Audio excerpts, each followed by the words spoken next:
adakah gandingan ini bakal dilihat sebagai gandingan yang menjadi tonggak kepada pasukan Malaysia? Azlan alias Sobir dan juga Amirul Zazwan.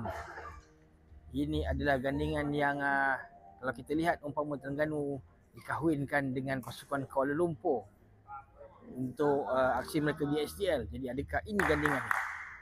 Kalau kita lihat di sana Syahir Rosdi, Farhan Adam, Rizwan Hakim. Oh, mudah saja. Masih dah main.